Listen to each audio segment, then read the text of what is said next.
तो चलिए इस वाक्य को एक बार फिर से देखते हैं। बालिका जब 6-7 वर्ष की हुई तब ठकुरी किसी काव्य प्रेमी सजाती के सुशील पर माता पिता बहन भतीजे को ले आए और बेला की सगाई करके भावी जमाता को अपना काम काज सिखाने लगे। भाग्य संभवतः इस देहाती कवि से रुष्ट था। इसी से शिक्षा समाप्त होते भी ही भावी जमाता के चेचक निकल आई। वह बच तो गया, पर एक आंख के लिए संपूर्ण सृष्टि अंधकारमय हो गई और दूसरे में इतनी ज्योति शेष न रही कि ठोस संसार भाप का बादल सा दिखाई देने पड़ा। मतलब एक आंख चली गई चेचक निकलने से पहले। बहुत खतरनाक बीमारी हुआ करती थी।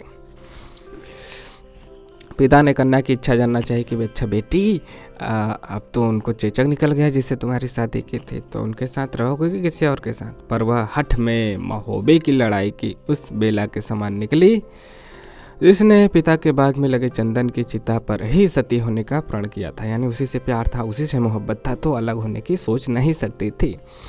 बेला ने बचपन के साथी को छोड़ना नहीं चाहा और इस प्रकार ठकुरी बाबा वचन भंग के पातक से बच गए। अब कभी ससुर उसकी बूढ़ी मौसी, कभी कभी हो गए ससुर हो गए। कभी ससुर होकर जिस लड़के से शादी हुआ है उसका जमाता, उसके लिए तो क्या है, कभी है उसका ससुर, कभी है उसकी बूढ़ी मौसी है, अंधा दामाद है। उसके लिए, ठकुरी बाबा के लिए रूप से एक बेटी बेला है। एक विचित्र परिवार बनाए बैठे हैं। ससुर ने जमाता को भी काव्य की पर्याप्त शिक्षा दे डाली है। ठकुरी बनाकर भक्ति के पद गाते, तब वह खंजरी पर 2 अंगुलियों से थपकी देकर तान संभालता है। बूढ़ी मौसी तन्मयता के आवेश में मंजीरा झनकार देती है और भीतर काम करते हुए बेला की गति में एक थिरकन भर जाती है। घर में एक मुर्रा भैंस है, 2 पछाही गायें और एक हल की खेती होने के कारण जीवन यापन का प्रश्न विशेष समस्या नहीं उत्पन्न करता। यह विचित्र परिवार हर वर्ष माघ मेले के अवसर पर गंगा के किनारे कल्पवास करके पुण्य पर्व मनाता है। इसके साथ गांव के अन्य भक्तगण भी खींचे चले आते हैं। पृष्ठभूमि देखिए महादेवी वर्मा ने किस प्रकार से खींची है। ठकुरी बाबा तो सबको अपना अतिथि बनाने को प्रस्तुत रहते हैं, पर कल्पवास में दूसरे का अन्न खाने वाले को विनिमय में अपना पुण्य फल दे देना पड़ता है। मतलब कि उधार नहीं ले सकते हैं, कुछ ले रहे हैं तो कुछ दे दीजिए, तभी पुण्य माना जाएगा कल्पवास में। बाकी घर द्वार पे आप लीजिए दीजिए, कोई दिक्कत नहीं। इसी से वे सब अपनी अपनी गठरी मुठरी में खाने पीने का सामान लेकर घर से निकलते हैं। पर वस्तु का विनिमय वर्ज्य नहीं माना जाता, चाहे विनिमय वाली वस्तुओं में कितनी ही असमानता क्यों न हो। आवश्यकता और नियम के बीच में वे सरल ग्रामीण जैसा समझौता करा देते हैं। उसे देखकर हंसी आए बिना नहीं रहती। जैसे कि कोई गुड़ की एक टुकड़ा के बदले ठकुरी बाबा से आधा किलो आटा ले जाता है। कोई 4 मिर्चा देके आलू शकरकंद का फलाहार प्राप्त कर लेता है। कोई पत्ते पर तोला भर दही रखकर कटोरा भर चावल नापता है। कोई धूप के लिए रत्ती भर घी लेकर लुटिया भर दूध चाहता है, घी देकर दूध चाहता है। ठकुरी बाबा को देने में एक विशेष प्रकार की आनंद अनुभूति होती है। इसी से वे स्वयं पूछ कर इस विनिमय व्यापार को शिथिल होने नहीं देते थे कि और भैया और कुछ चाहिए, और आपके चाहिए बहनी, और कुछ चाहिए, हे दादी, हे चाची, हे ननद, हे बिटिया, सबके।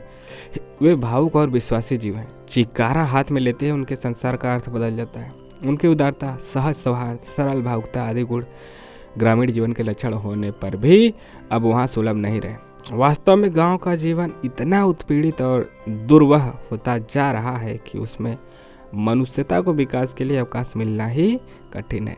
सदा के समान इस वर्ष भी ठकुरी बाबा के दल में विविधता है। भोजन की व्यवस्था के लिए बालू खोद कर चूल्हे बनाती हुई लोक चिंता रत बेटी, चिकारा, मंजीरे और डफली आदि की पृष्ठभूमि के साथ स्वप्न दर्शन में अचल जमाता और घी की हंडिया काशीफल आदि के बीच में बैठकर लोक और परलोक की समस्या सुलझाती हुई मौसी से ठकुरी बाबा का कुटुंब बना है। शेष मानव विभिन्न वर्गों और जातियों की सम्मिलित परिषद है। एक वृद्धा ठकुराइन है। पति के जीवन काल में वे परिवार में रानी की स्थिति रखती थी, परंतु विधवा होते ही जेठौतों ने निसंतान काकी से मत देने का अधिकार भी छीन लिया।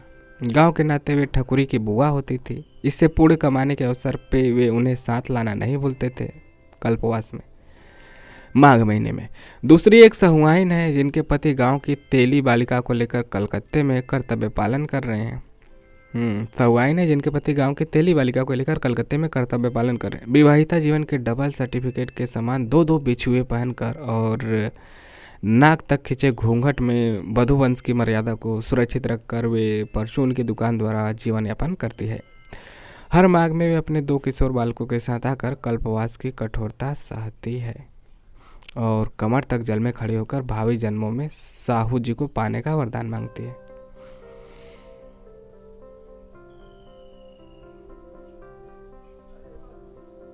और कमर तक जल में खड़ी होकर साहू जी को पाने का वरदान मांगती है। पति ने उनका यह लोक बिगाड़ दिया है पर अब उसके अतिरिक्त किसी और की कामना करके वे परलोक नहीं बिगाड़ना चाहती। मतलब उसका पति किसी को लेके भाग गए हैं, कलकत्ते में रहते हैं उसके 2 बालक को छोड़ के, तो उन्हीं के साथ रहती है सहुआइन। तीसरा एक विधुर काछी है। विधुर मतलब जिसकी पत्नी मर गई हो, जिसका पति मर गया विधवा, जिसकी पत्नी मर गई विधुर। किसी के टुकड़े में कुछ तरकारी बोकर किसी की आम की बगिया की रखवाली करके काशी साहब अपना निर्वाह करते हैं। उसकी घरवाली 3 पुत्रियों की भेंट दे चुकी थी। चौथा पुत्र उपहार देने के अवसर पर वह संसार के सभी आदान प्रदानों में छुट्टी पा गए। रात दिन कठोर परिश्रम करके भी उसे प्राय भूखा सोना पड़ता था। चौथी बार पुत्र जन्म के उपरांत घर में थोड़ा चावल मिल सका। बड़ी लड़की ने उसी का भात चढ़ा दिया। भात यदि माँ खा लेती तो बच्चे भूखे सोते। इसी से उसने चावल पसार कर मार स्वयं पी लिया और भात उनके लिए रख दिया, बच्चों के लिए। उसी रात वह सन्निपात ग्रस्त हुई और तीसरे दिन नवजात पुत्र के साथ ही उसके जीवन की कठिन तपस्या समाप्त हो गई, मतलब कि परलोक सिधार गई। पिछले वर्ष काछी आम के पेड़ पर से गिर पड़ा था। तब से न वह सीधा खड़ा हो सकता है और न कठिन परिश्रम के योग्य है। दोनों किशोरी बालिकाएं कभी सहुआइन भौजी के कंडे पात कर, कभी पंडिताइन का घर लिप कर कुछ पा जाती हैं, पर छोटी बालिका पिता के गले की फांसी हो रही है। चौथा तो मर ही गया था बेटा और उसकी माता साथ में। ठकुरी बाबा के भरोसे ही वह अपने 3 जीवों की सृष्टि लेकर कल्पवास करने आता है। कौन? काछी।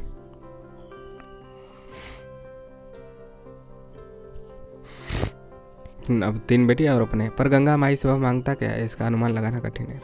चौथे हैं ब्राह्मण दंपत्ति हैं। गंवई गांव की यजमानी और कामधेनु नहीं है कि पंडित जी महंती मांग लेते हैं, पर कहीं कथावाच कर और कहीं पुरोहिती करके वे आजीविका का प्रश्न हल कर लेते हैं। विधाता ने न जाने कैसा षड्यंत्र रचकर उन्हें पुंडित नामक नरक से उबारने वाले को अवतार नहीं लेने दिया, पर पंडित जी अपनी स्तुतियों द्वारा गंगा को गदगद करके बेचारे चित्रगुप्त का लेखा जोखा व्यर्थ कर देना चाहते हैं। चित्रगुप्त कौन है? पुण्य पाप का लेखा जोखा रखने वाले भगवान। पंडिताइन भी अच्छी है, पर संतान के लिए इतनी लंबी प्रतीक्षा ने उसकी आशा के माधुर्य में वैसे ही कटाई उत्पन्न कर दी है जैसी देर से रखे हुए दूध के फट जाने पर स्वाभाविक है। पति के पूजा पाठ का खटराग पंडिताइन को फूटी आंख नहीं सुहाता। इसी से वह कभी चंदन का मुठिया अनाज में गाड़ देती है, कभी अनाज मतलब अनाज में मतलब चंदन घिस घिस के अनाज में डाल देती है, कभी सुमिरनी मोखे में छिपा आती है और कभी पोथी पत्री अपनी पिटारी में बंद कर रखती है। एक ममेरी विधवा बहन का देहांत हो जाने पर पंडित जी बालक भांजे को आश्रय देने के लिए बाध्य हो गए। उसके लड़के को अपने ममेरी बहन के लड़के को उसका भांजा हुआ। तब से वही महाभारत के द्रौपदी बन गया है। उससे पुत्र का अभाव भरने के स्थान में और अधिक रिक्त होता जा रहा है। अपना होता तो कहता मानता, अपना रक्त होता तो अपनी ममता करता आदि का अर्थ बालक की अबोधता देखकर समझ में नहीं आता। वह बेचारा इन सिद्धांत वाक्यों की केवल चकित विस्मित भाव से सुनता रहता है, क्योंकि अपने प्राय की परिभाषा अभी तक उसने सीखी नहीं है। जैसे वह माँ के जीवन काल में था वैसा ही आज भी है। अब अचानक वह मामी को इतना क्रोधित कैसे कर सकता है, यह प्रश्न उसके मन को जब मथ डालता है तब वह फुट फुट कर रो उठता है। इस विचित्र साम्राज्य के साथ मैंने माघ का महीना भर बिताया, अतः इतने दिनों के संस्मरण कुछ कम नहीं है, पर इनमें एक संध्या मेरे लिए विशेष महत्व रखती है। मैं अधिक रात गए तक पढ़ती रहती थी। इसी से मेरा वह अतिथि वर्ग भजन कीर्तन के लिए दूसरे कल्पवासियों की मंडली में जा बैठता था। एक दिन ठकुरी बाबा ने स्नेह भरी शिष्टता के साथ कहा कि एक बार अपनी कुटी में भी भजन हो तो अच्छा है। मैं कोलाहल से दूर रहती हूँ। इसी से भजन कीर्तन में सम्मिलित होना भी मेरे लिए सहज नहीं होता। पर उस दिन संभवतः कुतूहल हुआ से ही मैंने उनका निमंत्रण स्वीकार कर लिया और दिन निश्चित हो गया। माघ पूर्णिमा के पहले आने वाली त्रयोदशी रही होगी। सवेरे कुछ मेघ खंड आकाश में एकत्र हो गए थे, पर संध्या की सुनहली आभा के खर प्रवाह में वे धारा में पड़े नीले कमलों के समान बहकर किसी अज्ञात कुल से जा लगे। संध्या स्नान और गंगा में दीपदान करके वे सब कुटी के बरामदे में और बाहर बालू पर एकत्र हो गए। पंडित जी ने पूजा के लिए एक छोटे गमले में मिट्टी भरकर तुलसी रोप दी। उसी को बीच में स्थापित करके बालू का एक छोटा सा चबूतरा बनाया गया। फिर बूढ़ी मौसी के पिटारे में रखी हुई द्वारकाधीश की ताम्रमयी छाप, पंडित जी की रंगीन काठ की डिबिया के बंदी सालग्राम, ठाकुराइन बुआ के चांदी की झलहरी में विराजमान महादेव जी, ठकुरी बाबा का पुराने फ्रेम और टूटे शीशे में जड़ा हुआ राम पंचायतन का चित्र, सूर के हाथ से लड्डू लिए पीतल के बाल मुकुंद और शाहवाइन भौजी के पास पति की स्मृति के रूप में रखे हुए मिट्टी के गणेश सब उसी चबूतरे पर प्रतिष्ठित हो गए। जान पड़ता था भक्तों ने अपने देवताओं को सम्मेलन के लिए बाध्य कर दिया है। बैठने में भी व्यवस्था की कमी नहीं दिखाई दी। खुले बरामदे में मेरे लिए आसन बिछा था। दाहिनी ओर दोनों बुढ़िया और कुछ हटकर शाहवाइन और पंडिताइन बैठी थी। बाई और बच्चों की पंक्ति थी, जिसे सर्दी से बचाने के लिए शाहवाइन ने अपनी दुसूती चादर खोलकर ओढ़ा दी थी। देवताओं के सामने पंडित जी पुरानी पोथी खोले विराजमान थे। उनसे कुछ हटकर ठकुरी बाबा चिकारे की खूंटी ऐंठ रहे थे और उनके गीत की हर कड़ी ठीक ठीक सुनने के लिए सटकर बैठा हुआ जमाता गोद में रखी खंजड़ी पर ममता से उंगलियां फेर रहा था। काछी काका इन दोनों से कुछ दूर फटी चादर में सिकड़े हुए थे। झुकी हुई पीठ के कारण जान पड़ता था मानो बालू के कड़ों में कुछ पड़ रहे हैं। 10-5 और ऐसे ही कल्पवासी आ गए थे। धूप लाना, आरती के लिए फूल बत्ती बनाना, घी निकालना आदि काम बेला के जिम्मे था। मतलब ठकुरी बाबा की जो बेटी थी, अथवा फिरकनी के समान इधर उधर नाच रही थी। भक्तों ने तुलसा महारानी नमो नमो गाया और पंडित जी ने पूजा का विधान समाप्त किया। तब ताबे के पंचपात्र और आचमनी से गंगाजल और तुलसी दल बांटा गया। गंगाजल भक्त मंडली पर छिड़क कर पंडित जी देवता ने कुछ शुद्ध कुछ अशुद्ध संस्कृत के गंगा में महात्मा का पाठ किया। पर फिर उच्च स्वर से रामायण गया, जिसमें श्री राम जानकी लक्ष्मण गंगा पार करते हैं। श्रोतागणों को वह अवतरण कंठस्थ होने के कारण कथावाचक का स्वर अन्य स्वरों की समष्टि में डूबकर अपना बेसुरापन छिपा सका। तब गौरी गणेश की वंदना से गीत सम्मेलन आरंभ हुआ। यह कहना कठिन होगा कि उनमें कौन सुंदर गाता था, पर यह तो स्वीकार करना ही होगा कि सभी के गीत तन्मयता के साथ संचार में एक से प्रभु विष्णु थे, अच्छे थे। कबीर दास, सूरदास, तुलसीदास जैसे महान कवियों से लेकर अज्ञात नामा ग्रामीण तुक्कड़ों तक के पद उन्हें स्मरण थे। एक जो कड़ी गाता था उसे सबका समवेत स्वर दोहरा देता था। सब लोग उसके पीछे पीछे बोलते थे। मतलब यह हुआ दबे पांव तक आकर फिर खिलखिलाती हुई सी लौटने वाली लहरें मानो अविराम ताल दे रही थी। गायकों में क्रम था। गीतों में गाने वालों की अवस्था के अनुसार विविध सबसे पहले दो बूढ़ियों ने गाया। ठकुरी बाबा के मौसी ने सो गाया, सो ठाणे दो भैया सुर तीर, यही पार से लसन पुकारे, केवट लाओ नैया सुर सरी तीर। गाकर वनवासी राम जो मार्मिक चित्र उपस्थित किया, उसी की प्रतिकृति ठकुराइन की दक्षिण देशे भारत सकारे, आजू अवैया मोरे राम प्यारे, दिवस गिनत मोरी पोरे खियानी, मगजी थाके नैन के तारे। आदि पंक्तियों में मिली सांस भर आने के कारण रुक रुक कर गाए। गीत मानो हृदय के रस से भीग कर भारी हो गए। पंडिताइन के कहने लगे, मोह के मैया मैया में यदि भाव का विस्तार था तो सौहाइन के चले गए, गोकुल से बलबीर चले गए, बिलखत ग्वाल बिसूरियत गौए, तलफत जमना तीरा चले गए। में अभाव की गहराई है, सुनाए बिना गुजर न हुई कहकर गदाए हुए काछी काका के मन मगन भाया तो तब क्या बोले। यदि तन्मयता की सिद्धि थी तो अंधे युवक के सुधि ना बिसरे, मोहि श्याम तुम्हारे दर्शन में स्मृति की साधना। ठकुरी बाबा ने खास खास ऐसे कंठ साफ करने के उपरांत आंख मूंद कर गाया, खेले लागे अंगना में कुंवर कन्हैया हो, बोले लागे मैया की खोटी भला भैया हो, खट्टर से भोग उन्हीं नहीं भावे रामा, मैया माखन रोटी खवावे लाई भला अय्या हो, साला दो साला में नहीं भावे रामा, हंसी के कारी कमरी उड़ावे उनकर मैया हो, लेके भौरा चकई खेलन नहीं जावे रामा, मांगे दे दे लकुटी में घेरी लाओ गैया हो।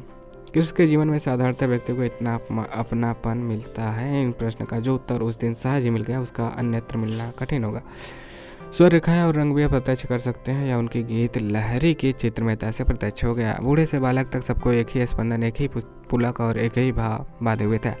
कितनी देर तक उन्होंने क्या क्या गाया बताना संभव नहीं, क्योंकि जब अंतिम आरती इस सम्मेलन की समाप्ति की सूचना दी तब मेहमानों नींद से जागी। थोड़ी देर में सब बरामदे में अपना अपना बिछौना ठीक करके लेट गए हैं, किंतु मैं अपनी कोठरी में पीतल के दीवट में जलते हुए दिए के सामने बैठकर कुछ सोचती रह गई। सवाई ने पहले बाहर से झाँका, फिर एक पैर भीतर रखकर विनीत भाव से जो कहा उसका आशय था कि अब दिए को विदा कर देना चाहिए। उसकी माँ राह देखती हो गई। हंसी मेरे होठों तक आकर रुक गई। जब इनके लिए सब कुछ सजीव है तब ये दीपक की माँ और उसकी प्रतीक्षा की कल्पना क्यों न करें। बुझाई देती हूँ कहने पर सवाई ने आगे बढ़कर आंचल की हवा से उसे बुझा दिया। बेचारी को भय था कि मैं शहर की बच्ची शिष्टाचार हीनता के कारण कहीं मुंह से फूंक के न बुझा बैठूं दिए को। कितनी देर तक मैं अंधकार में बैठकर सोचती रही, यह स्मरण नहीं, पर जब मैं कुटी के बाहर आकर खड़ी हुई तब रात ढल रही थी। निस्तब्धता से भीगी चांदनी हल्की सफ़ेद रेशमी चादर की तरह लहरों में सिमटी और बालों में फैली हुई थी। मेरी पर्णकुटी के बरामदे चांदनी से घुल गए थे, यानी चांदनी रात में थी। उनमें ठंडी जमीन चादर पुआल आदि पर जो सृष्टि सो रही थी उसके बाह्य रूप और हृदय का संस्कार, उनकी स्वाभाविक शिष्टता, उनकी रस विदग्धता, उनकी कर्मठता आदि का क्या इतना कम मूल्य है कि उन्हें जीवन यापन की साधारण सुविधाएं तक दुर्लभ हो जाएं। उन मानव हृदय में उमड़ती हुई भास और समुद्र की जो स्पर्श मधुर तरंग मुझे छू भर गई थी, उसी की स्मृति मेरे मानस तट पर न जाने कितने विरोधी चित्र आंकने लगी। कितने ही विराट कवि सम्मेलन, कितनी ही अखिल भारतीय कवि गोष्ठियों मेरी स्मृति के धरोहर। मन ने कहा खोजो तो उनमें कोई इससे मिलता हुआ चित्र, और बुद्धि प्रयास में थकने लगे। सजे हाल ऊंचे मंच, मतलब अब दूसरी तरह खोज रही है लेखिका महादेवी वर्मा। सजे हाल ऊंचे मंच माला विभूषित सभापति मेरी स्मृति में उदय हुआ है। देखिए, कल्पना कर रही है, उनसे इधर उधर देवदूतों के समान विराजमान कविगण रूप और मूल्य दोनों में अपूर्ण थे। कोई फर्स्ट क्लास का किराया देकर थर्ड की शोभा बढ़ाता हुआ आया था, कोई अपने कार्यवश पहले ही से उस नगर में उपस्थित था, पर थोड़ा समय वहाँ बिताने के लिए इतनी फीस चाहता था। उनमें आना जाना और आवश्यक कार्य संपन्न होने के उपरांत भी कुछ बच सके। किसी ने अपने काव्य की महारघता बढ़ाने के लिए ही अपनी गलेबाजी का चौगुना मूल्य निश्चित किया था। मूल्य से जो महत्ता नहीं व्यक्त हो सकी वह वेशभूषा में प्रत्यक्ष थी। किसी के नए सिले सूट की अंग्रेजियत तांबुल राग की स्वदेशियता में रज्जित होकर निखर उठी। किसी का चीन अंशुक का लहराता हुआ भारतीय परिधान सिगरेट की धूमलेखाओं में उलझकर रहस्यमय हो रहा था। किसी के सिर के बड़े बाल अमामी से संगमूसा के चमकीले फर्श की भांति उत्पन्न करते थे। किसी की सिल्की शैम्पू से धुली सीधी लटों का कृत्रिम कुंजन विधाता पर मनुष्य की विजय की घोषणा करता था।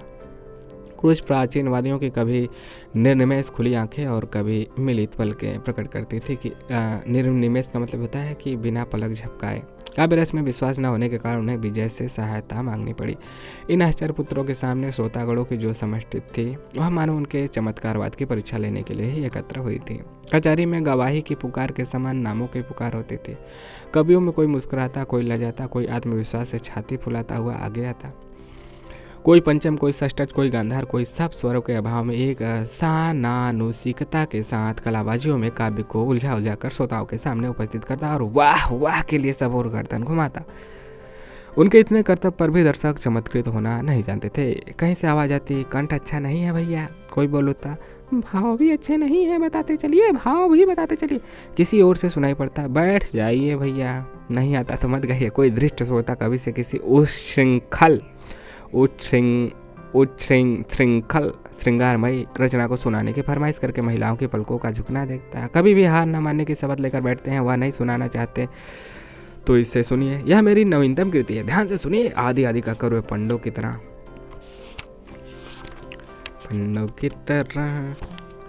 पीछे पड़ जाते हैं। दोनों ओर से कोई भी नहीं अपनी हार स्वीकार करने को प्रस्तुत होता और न दूसरे को हराने का निश्चय बदलना चाहता। कभी कभी 8-8 घंटे तक यह कवायद चलती रहती, पर इतने दीर्घ समय में ऐसे कुछ क्षण भी निकालना कठिन होता जिनमें कवि का भाव श्रोता में अपनी प्रतिध्वनि जगा सका हो।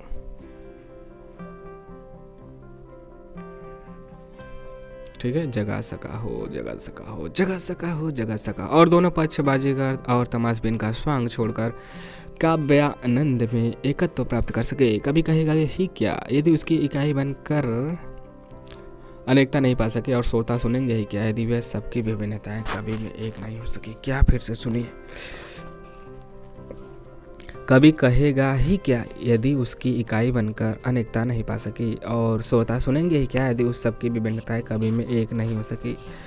जब एक समारोह समाप्त हो जाता तब उसे सुनाने वाले निराश और सुनने वाले थके हुए से लौटते हैं। उन पर काव्य का सात्विक प्रभाव कितना कम रहता है, इसे समझने के लिए उन सम्मेलनों का स्मरण पर्याप्त होगा जिसने लौटने वालों में कतिपय व्यक्ति संगीत व्यवसायिनियों के गान से मन बहलाने में नहीं हिचकते। भाव यदि मनुष्य की क्षुद्रता, दुर्भावना और विकृतियां नहीं बहा पाता तब वह उसकी दुर्बलता बन जाता है। इसी से स्नेह, करुणा आदि के भाव हृदय की शक्ति बन सकते हैं, और द्वेष, क्रोध के दुर्भाग्य उसे और अधिक दुर्बल स्थिति में छोड़ जाते हैं। ग्रामीण समाज अपने रस समुद्र में व्यक्तिगत भेद बुद्धि और दुर्बलताएं सहज ही डुबा देता है। इसी से इस भाव स्नान के उपरांत वह अधिक स्वस्थ रूप प्राप्त कर सकता है। हमारे सभ्यता दर्पित शिष्ट समाज का काव्यानंद छिछला और उसका लक्ष्य सस्ता मनोरंजन मात्र रहता है। इसी से उनमें सम्मिलित होने वालों की भेद बुद्धि एक दूसरे को नीचा दिखलाने के प्रयत्न और व्यक्तिक विषमताएं और अधिक विस्तार पा लेती हैं। वह एक हिंडोला है जिसमें ऊंचाई नीचाई का स्पर्श भी एक आत्म विस्मृति में विश्राम देता है। दूसरा वह दंगल का मैदान है जिसका सम धरातल भी हार जीत के दांव पेचों के कारण सतर्कता की श्रांति उत्पन्न करता है। अपने इन सम्मेलनों की व्यर्थता का मुझे ज्ञान था, पर उसमें कदर्थन की अनुभूति उसी दिन सुलभ हो सके। इसके कुछ वर्षों के उपरांत तो यह स्थिति इतनी दुर्भा हो उठी कि मुझे शिष्ट सम्मेलनों से विदा ही लेनी पड़ी। ख्याति के मध्याह्न में कवि के लिए अपने प्रशंसकों और अपने बीच में ऐसा दुर्भेद्य पर्दा डाल देना सहज नहीं होता।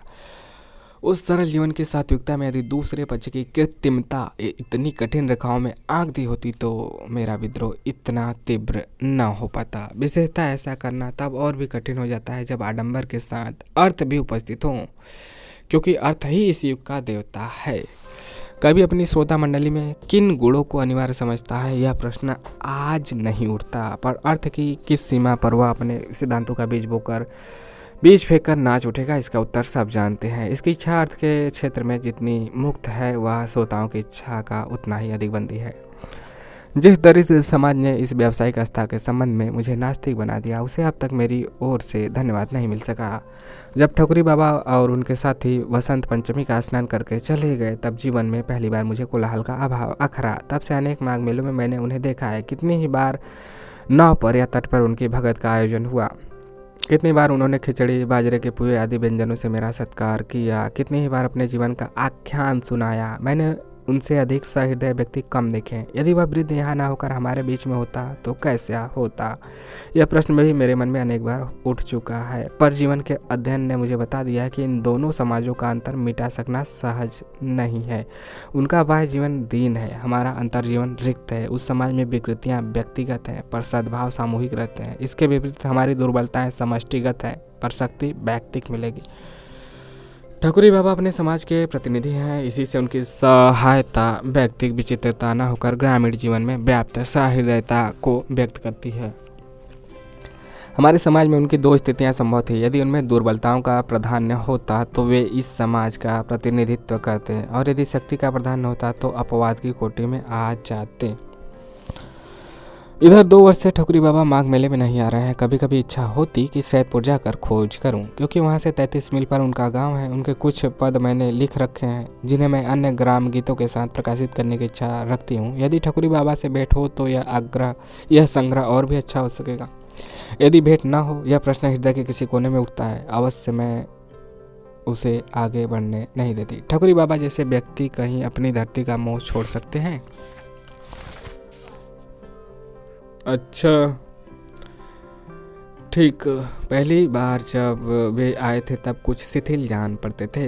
हाथ दृढ़ता के साथ चिकारा थामता था, पर उंगलियां तार के साथ कांपती थी। पैर विश्वास के साथ पृथ्वी पर पड़ते थे, पर पिंडलियों की थरथराहट गति को डगमग कर देती थी। कंठ में पहले जैसा ही लोस था, पर कफ की घरघराहट उसे बेसुरा बनाती रहती थी। आंखों में ममता का वही आलोक था, पर समय ने अपनी छाया डालकर उसे धुंधला कर दिया। मुख पर वैसे ही उन्मुक्त हंसी का भाव था, पर मानो धीरे धीरे सांस छोड़ने वाले दांतों को याद रखने के लिए होठों ने अपने ऊपर स्मृति की रेखाएं खींच दी। व्यक्ति समय के सामने कितना विवश है, समय को स्वीकृति देने के लिए भी शरीर को कितना मूल्य देना पड़ता है। तब ठकुरी बाबा की मौसी विदा ले चुकी थी। उनकी उपस्थिति ठकुरी बाबा के लिए इतनी स्वाभाविक हो गई थी कि अभाव की अस्वाभाविकता ने उन्हें एकदम चकित कर दिया होगा। एक बार भी उनके परिचय की सीमा में आ जाने वाला व्यक्ति ठकुरी बाबा का आत्मीय बन जाता है। तब तो इतने वर्षों तक आत्मीय रहा हो, उसके महत्व के संबंध में क्या कहा जाए। मौसी के अभाव ने ठकुरी बाबा के हृदय में एक और चिंता भी जगा दी हो तो आश्चर्य नहीं। ऐसे ही एक दिन उनका अभाव बेला को सहना पड़ेगा और तब वह किस प्रकार जीवन की व्यवस्था करेगी, यही सोचना स्वाभाविक कहा जाएगा। पर वे अपनी चिंता को व्यक्त कम होने देते थे। उनके स्वास्थ्य के संबंध में प्रश्न करने पर उत्तर मिला, अब चला चली के बिरिया नेरा आई है बिटिया रानी, पाके पातन की भली चलाई, जौन दिन झरी जाए तौन दिन सही। मतलब कि अब उनका आखिरी समय चल रहा है, जितना दिन बीत जाए उतना अच्छा है, अब स्वास्थ्य उतने नहीं।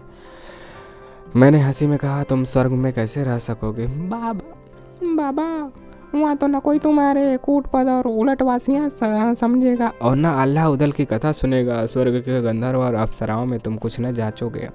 ठकुरी बाबा का मन प्रसन्न हो गया। कहने लगे, सो तो हम जानी थे बिटिया, हम वहाँ अस शोर मचाइब कि भगवान जी पुनः धरती पे ढनकाए देंगे। मतलब कर रहे हैं ठकुरी बाबा जी कि वहाँ पे हम इतना शोर मचाएंगे कि भगवान हमको फिर धरती पे फेंक देंगे। तब हम फिर धान रोपब, कियारी बनाए, चिकारा बजाए। मतलब फिर हम धान रोपेंगे, कियारी बनाएंगे, सब्जी उगाएंगे, चिकारा बजाएंगे और आल्हा उदल की कथा सुनाएंगे। स्वर्ग हमका ना चाहिए, हमको स्वर्ग नहीं चाहिए, मुदा हम दूसरा नवा शरीर मांगे बड़े जाब जरूर, लेकिन नया शरीर मांगने के लिए हम जाएंगे जरूर। इस ससुर तब बनाई के जर्जर होएगा और वे गा उठे। मतलब इस शरीर तो जर्जर हो गई है और वे गा उठे, चलत प्राण काया काहे रोई राम। उस कल्पवास की पुनरावृत्ति न हो सकी। संभव है नया शरीर मांगने चले गए हों, पर धरती से उनका प्रेम इतना सच्चा, जीवन से उनका संबंध ऐसा अटूट है कि उनका कहीं और रहना संभव ही नहीं जान पड़ता। अथर्व के जो गायक अपने आप को धरती का पुत्र कहते थे, ठकुरी बाबा उन्हीं के सजाती कहे जा सकते हैं। इनके लिए जीवन धरती का वरदान, काव्य उसके सौंदर्य की अनुभूति, प्रेम उसके आकर्षण की गति और शक्ति उसकी प्रेरणा का नाम है। ऐसे व्यक्ति मुक्ति की ऊंची ऊंची कल्पना को दूध में खिले नीचे से नीचे फूल पर निछावर कर दें तो आश्चर्य नहीं। ठकुरी बाबा की कथा लिखते लिखते रात ढल गई। जाती हुई चांदनी के पीछे आता हुआ प्रभात का धूमिल आभास ऐसा लगता है मानो उसी की छाया हो। किसी अलक्ष्य महाकवि के प्रथम जागरण छंद के समान पक्षियों का कलरव नींद की निस्तब्धता पर फैल रहा है। रात की गहरी निस्पंद नींद से जागे हुए वृक्षों में दीर्घ निश्वास के समान समीर बह रहा है। और ऐसे समय में मेरी स्मृति ने मुझे भी किसी अतीत काल के प्रभाव में जगा दिया है। जान पड़ता है ठकुरी बाबा गंगा तट पर बैठकर तन्मय भाव से प्रभाती गा रहे हैं। जागिए कृपा निधान पंछी बन बोले। अपनी प्रभाती से वे किसे जगाते हैं यह कहना कठिन है।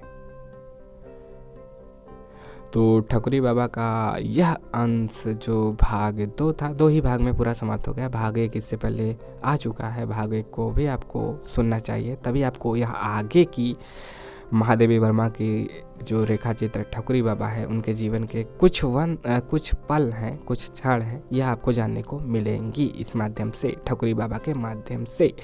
ठकुरी बाबा का उनके जीवन में क्या रहा, कहाँ पे मिले, कैसे थे, कैसा था। संगम इलाहाबाद के तट में जहाँ पे महादेवी वर्मा कल्पवास में रहती थी, भक्तिन उनके सहायिका थी, खाना वाना बनाती थी, देखभाल करती थी और महादेवी जी विश्वविद्यालय में पढ़ाने जाते थे। तो उस घटना का जिक्र किया है। तो आपको यह भाग 2 और आखिरी भाग कैसा लगा कमेंट करके बताइएगा। अच्छा लगा हो तो लाइक शेयर सब्सक्राइब नाउ। मिलेंगे किसी अन्य कहानी, उपन्यास, निबंध, मतलब किसी हिंदी साहित्य की अन्य विधा के साथ, अन्य कहानी के साथ। तब तक के लिए जय हिंद, जय भारत, आपका दिन शुभ हो। नमस्कार दोस्तों, एक बार फिर से आपका स्वागत है रेखा चित्र ठकुरी बाबा के भाग 2 में। भाग 1 हमने देख लिया है वाचन 19 का, और ठकुरी बाबा एक रेखा चित्र है, लेखिका महादेवी वर्मा। आपने कहाँ तक देखा था? यहाँ तक आपने वाचन किया था। कहाँ तक? यहाँ तक। हम रिवाइज कर देते हैं एक पैराग्राफ। किंतु भक्तिन कौन है? हम पहले बताते हुए चलते हैं। पहले भाग में हमने उतना अच्छे से नहीं बताया था। तो भक्तिन है, एक लंबे समय से महादेवी वर्मा के साथ उनका देखभाल करती आई हैं, खाना वाना बनाती चली आई हैं। तो वहीं भक्तिन है। तो भक्तिन की उद्विग्नता देखने का सुख मिलने से पहले ही कल का परिचित कंठ स्वर सुन पड़ा, बिटिया रानी का हमहू आ सकत है, मैं तो छूत पात मानती ही नहीं। और भक्तिन अपनी बटलोई सहित कोयले की मोटी रेखा के भीतर सुरक्षित थी। तो महादेवी वर्मा छूत पात मांगती नहीं, ठकुरी बाबा का ये आवाज़ था। तो महादेवी जी ने कहा, इधर निकल आइए बाबा। सुनकर भी दोनों हाथों में दोने संभाले हुए सामने आ खड़े हुए। सिर का अग्रभाग खलवाट होने के कारण, यानी कि गंजा होने के कारण चिकना चमकीला था, चमक रहा था। पर पीछे की ओर कुछ सफ़ेद केसों को देखकर जान पड़ता था भाग्य की कठोर रेखाओं से सभित होकर वे दूर जा छिपे हैं। तो मतलब कि मतलब कुछ थोड़ा बहुत काले बाल थे, छिपे हुए थे और सफ़ेद बाल हो गए थे। आगे गंजा था। छोटी आंखों में विषाद, चिंतन, ममता का ऐसा समृद्ध भाव था जिसे एक नाम देना संभव नहीं। लंबी नाक थी, दोनों ओर खिंची हुई गहरी रेखा इसे हाचाक से दाढ़ी में विलीन हो जाती। ओठों में व्यक्त भावुकता को विरल मूछें छिपा लेती। मुख के असाधारण मुख मतलब ज़्यादा चौड़ा था और दाढ़ी ने दाढ़ी बड़ी बढ़ के और साधारणता दे डाली थी। सघन दाढ़ी में कुछ लंबे सफ़ेद बालों के बीच में छोटे काले बाल ऐसे लगते थे जैसे चांदी के तारों में जहाँ तहाँ काले डोरे उलझ कर टूट गए हों। सफ़ेद बाल चांदी की तरह लग रहे थे। वाह वाह वाह, जैसे लग रहा था कि चांदी में डोरे काला काला इक्का दुक्का काले बाल थे, जैसे चांदी के कहा गया ना, जैसे चांदी के तारों में जहाँ तहाँ काले डोरे उलझ कर टूट गए। स्फूर्ति के कारण शरीर की दुर्बलता और कुछ झुककर चलने के कारण लंबाई पर ध्यान नहीं जाता। नंगा पांव था, घुटनों तक ऊंची धोती पहने थे और जो मूर्ति सामने थी वह साधारण ग्रामीण वृद्ध से अधिक विशेषता नहीं रखती। तो यह बता दिया ठाकुरी बाबा का विश्लेषण महादेवी वर्मा जी ने। आगे देखते हैं। बूढ़े बाबा मेरे लिए तिल का लड्डू, घी, आम के अचार की एक फांक, दही लाए थे। अरुचि के कारण घी रहित और पथ्य के कारण यानी कि पाचन ना हो सही से हो, इसके कारण मिर्च अचार आदि के बिना ही मैं खिचड़ी खाती हूँ। यह अनेक बार कहने पर भी वृद्ध ने माना नहीं और मेरी खिचड़ी पर दानेदार घी और थाली में एक और अचार रख दिया। दही का दोना थाली से टिकाकर अनुनय के स्वर में कहा, तनिक सा चीखो तो बिटिया रानी, का पढ़े लिखे मनई यही खाए के जियत हैं। का पढ़े लिखे मनई यही खाए के जियत हैं। हाँ, यही खा के जियत हैं। उन दिन से उन अभ्यागतों से मेरे विशेष परिचय का सूत्रपात हुआ जो धीरे धीरे साहचर्य जनित स्नेह में परिणित हो गया। मुझे सवेरे 9 बजे झूसी मतलब इलाहाबाद में रहती थी और ये लोग गए थे कल्पवास। ठकुरी बाबा, उनका परिवार, जो बच्चे बूढ़े महिलाएं सब उसमें थी। ठकुरी बाबा के साथ जो सब लोग गए थे कल्पवास के लिए गए थे, यानी कि माघ के महीने में 1 महीने के लिए वहीं पर स्नान दान की जो रीति चलती है उसी लिए। तो झूसी इलाहाबाद लेखिका रह रही है, पढ़ रही है मतलब पढ़ा रही है यूनिवर्सिटी में। तो वहीं पे रोज़ाना जाना है। तो यह क्या क्या घटना हुई वह बता रही है। मुझे सवेरे 9 बजे झूसी से उस पार जाना पड़ता और वहाँ से तांगे में यूनिवर्सिटी अकेले आना जाना अच्छा न लगने के कारण मैं भक्तिन को भी इस आवागमन का आनंद उठाने के लिए बाध्य कर देती थी। जब तक मैं लौटने के लिए स्वतंत्र होती तब तक भक्तिन नारद के समान या तो तांगे वाली की आत्मकथा सुनकर उनकी भूलों पर निर्णय देती या अन्य परिचितों के यहाँ घूम फिरकर संसार की समस्याओं का समाधान करती रहती। सवेरे आने की हड़बड़ी में खाने पीने की व्यवस्था ठीक होना कठिन था और लौटने पर जलपान का प्रबंध होने में भी कुछ विलम्ब हो ही जाता, क्योंकि भक्तिन को साथ ले जाती थी। भक्तिन लंबे समय से उनके साथ रही है, सेवा सत्कार करती आई है। खान पान, सेवा सत्कार, देखभाल उनके परिवार के और उनकी मेरी असुविधा को उन ग्रामीण अतिथियों ने कब और कैसे समझ लिया यह मैं नहीं जानती, पर मेरे पर्णकुटी में पैर रखते ही जलपान के लिए विविध पर सर्वथा नवीन व्यंजन उपस्थित होने लगे। फूल के बड़े कटोरे में बाजरे का दलिया और दूध, छोटी थाली में सत्तू, गुड़ या पुए, रंगीन डलिया में मुरमुरे, चने या भुने शकरकंद आदि के रूप में जो जलपान मिलता था उसे पंचायती कहना चाहिए, क्योंकि सभी व्यक्ति अपने अपने चौके में से मेरे लिए कुछ न कुछ बचाकर सीखे रख देते थे। एक साथ इतना सब खाने के लिए मुझे जीवन की ममता छोड़नी होगी, यह बार बार समझाने पर भी उनमें से कोई मानता ही न था। कहा दीदिया न चखाई, बिटिया रानी छुई भर देती तो हमारा चेहरा सिराय जात, दीदिया जीभ पे तनिक धर लेती तो सब अकारत न जात, ऐसे ऐसे लोग कहते थे, इत्यादि इत्यादि। अनुरोध को सुनकर यह निश्चय करना कठिन हो जाता कि किसे अस्वीकृत के योग्य समझा जाए। निरुपाय चना गुड़ से लेकर बाजरे के पुए तक सब प्रकार के ग्रामीण व्यंजनों से मेरा सहराती रुचि का संस्कार होने लगा। सहराती मतलब कि शहर में रहने वाले लोगों जैसा। जलपान के समारोह के उपरांत वे सब संध्या स्नान, गंगा में दीपदान आदि के लिए तट पर, और मैं उत्सुक और जिज्ञासु दर्शक के समान उनका अनुसरण करती। जैसे कि 1 महीने के लिए सब लोग आए ही थे कि प्रतिदिन स्नान ध्यान करना और स्नान ध्यान ज्ञान पूर्ण प्राप्त करने के लिए संगम में गए थे। कल्पवासी एक ही बार खाते और माघ के कड़कड़ाते जाड़े में भी आग न तापने के नियम का पालन करते। इन नियमों के मूल में कुछ तो लकड़ी का महंगापन और अन्न का अभाव रहता और कुछ तपस्या की भी परंपरा। मुझे सर्दी में अलाव जलाता हुआ देखना अच्छा लगता है। लकड़ी कंडों का अभाव तो था ही नहीं, बस पर्णकुटी के बाहर बड़ा सा ढेर लगाकर मैं होली जलाती और अतिथियों की गृहस्थी के साथ आई हुई एक पुरानी मचिया पर बैठकर तापती। उनके बच्चे जो कल्पवास के कठोर नियमों से मुक्त थे और मेरी भक्तिन जिसका कल्पवास परलोक से अधिक इस लोक से संबंध रखता था, आग के निकट बैठकर हाथ पैर सेकते। सच्चे कल्पवासी अपने और आग के बीच में इतना अंतर बनाए रखते थे जितने में पाप पुणे का लेखा जोखा रखने वाले चित्रगुप्त महोदय धोखा खा सके। मतलब थोड़ा दूर रहते थे, एकदम नज़दीक नहीं आते थे। इस विचित्र सम्मेलन का कार्यक्रम भी वैसा ही अनोखा था। कोई भजन सुनाता, कोई पौराणिक कथा सुनाता, कभी किंवदंतियों के नए भाष्य होते, कभी लोक चर्चा पर मौखिक टीकाएं रखे जाते, कबीर की रहस्यमय उलटबासियों से लेकर अच्छा बल खरीदने के व्यवहारिक नियम तक सब में उन ग्रामीणों की अच्छी गति थी। इसी से उनकी संगति न एक रस जान पड़ती थी न निरर्थक। इस संपर्क के कारण ही मैं उनकी जीवन गाथा से भी परिचित होती गई। बूढ़े ठकुरी बाबा भाट वंश में अवतीर्ण होने के कारण कवि और कवि होने के कारण मेरे सजाती कहे जा सकते हैं। आधुनिक युग में भाट चारणों के कर्तव्य और आवश्यकता में बहुत अंतर पड़ चुका है। इसी से न कोई उनके अस्तित्व को जानता है और न उसके कवित्व व्यवसाय का मूल्य समझता है।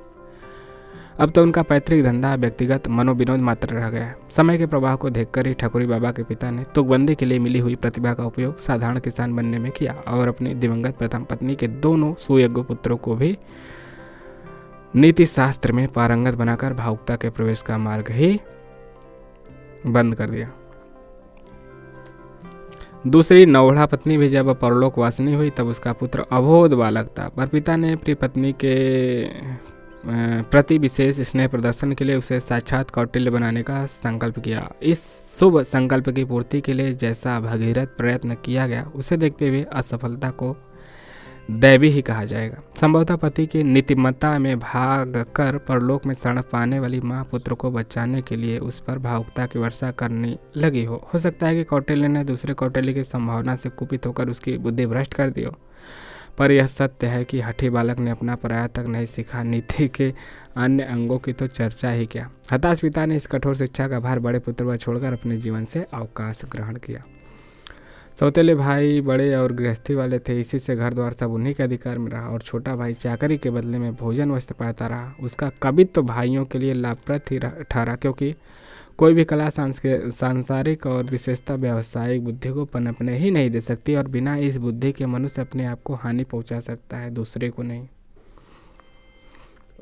जब जात बिरादरी में छोटे को अविवाहित रखने पर टीका टिप्पणी होने लगी तब भाइयों ने उसका एक सुशील बालिका से गठबंधन कर दिया और भौजाइयों ने देवरानी को सेवा धर्म की शिक्षा देना आरंभ किया। दंपति सुखी नहीं हो सके यह कहना व्यर्थ है। दासों का 1 से 2 होना प्रभुओं के लिए अच्छा हो सकता है, दासों के लिए नहीं। एक और उससे प्रभुता का विस्तार होता है, दूसरी ओर पराधीनता का प्रसार। स्वामी तो साम दाम भेद द्वारा उन्हें परस्पर लड़ाकर दासता को और दृढ़ करते रहते हैं और दास अपनी विवश जुझलाहट और हीन भावना के कारण एक दूसरे के अभिशापों को विविध बनाकर उससे बाहर आने का मार्ग अवरुद्ध करते रहते हैं।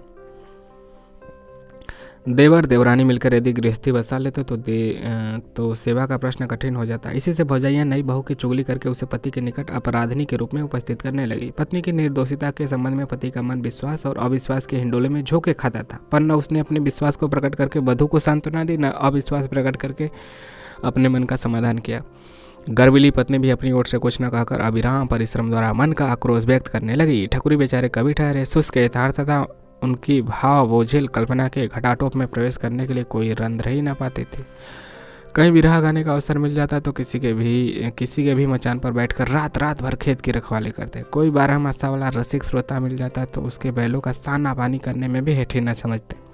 कोई आल्हा उदल की कथा सुनना चाहता तो मीलों पैदल दौड़े चले जाते। कहीं होली का उत्सव होता तो अपने कबीर सुनाने में भूख प्यास भूल जाते।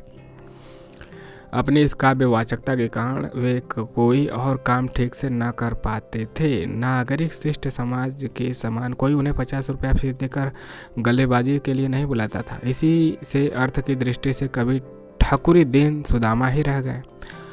किसी ने मैली पिछौरी की खुट में थोड़ा सा तिल गुड़ बांध कर उदारता प्रकट की। किसी ने पथरौटी में सत्तू पर नमक के साथ हरी मिर्च रखकर आतिथ्य सत्कार किया। किसी ने सुलगे हुए कंडों पर 2 भौरियां सेकने का अनुरोध करके काव्य मर्मज्ञता का परिचय दिया। इन पुरस्कारों को पाकर ठाकुरी प्रसन्न न थे, यह कहना मिथ्यावाद होगा। उनकी काव्य जनित प्रतिभा भाइयों की उपेक्षा, भौजाइयों के व्यंग और पत्नी की मर्म पीड़ा का कारण थी। इसे भी वे नहीं जानते थे। कुछ वर्षों में पत्नी ने उन्हें एक कन्या का उपहार दिया, पर इसके उपरांत वह विश्राम और पथ्य के अभाव में प्रसूति ज्वर से पीड़ित हुई तथा उचित चिकित्सा के अभाव में 1.5 वर्ष की बालिका छोड़कर अपने कठोर जीवन से मुक्ति पाई। ठाकुरी उसी रात आल्हा सुनकर लौटे थे। माता की मृत्यु का उन्हें स्मरण नहीं था। वृद्ध पिता की विदा ने उनके मर्म को छेदा नहीं था, पर यौवन के